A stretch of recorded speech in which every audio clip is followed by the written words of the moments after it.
French troops advancing against Islamist militants in Mali say their fight's not over until the country's reunited and al-Qaeda-affiliated terrorists are driven from the north. French President François Hollande says it's a campaign that requires the active support of international allies. Our objective was to stop the terrorist offensive. That is done. It was to allow Malians to win back cities that had been occupied by terrorists. That's being done now. And then the objective is to allow an international force to take over, to allow Mali to get back its territorial integrity. And we know that it will take some more time. Leaders from the Economic Community of West African States, or ECOWAS, are moving to get that force going. Africa specialist Jennifer Cook at the Center for Strategic and International Studies says it's important to move quickly. This looks like it may be a longer fought battle, just pushing the militants back from their advance southward by the French. The ECOWAS troops will take some time to get up and deployed into northern Mali. U.S. Secretary of State Hillary Clinton says there's strong international support for that deployment. These are some of the most remote places on the planet, very hard to get to, difficult to have much intelligence from.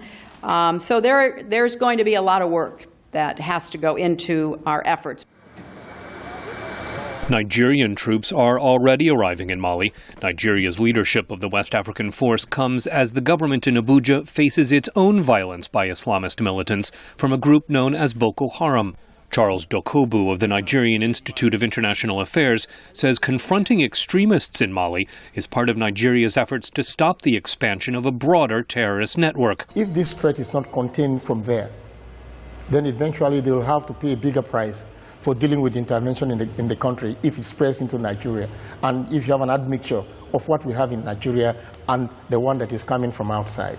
But with Nigerian troops criticized by human rights groups for attacking civilians while fighting against Boko Haram, analyst Jennifer Cook says al-Qaeda in Mali has an opening to incite Nigerians against their own military. Deploying against al-Qaeda in the Islamic Maghreb and the associated groups up there opens them up to vulnerabilities at home, as it does for all the other ECOWAS troops getting involved. U.S. officials expect West African troops in Mali supporting the French offensive will operate much like the African force in Somalia, where Western allies provide intelligence, logistics, and training to regional soldiers fighting alongside the National Army to restore order. Scott Stearns, VOA News, the State Department.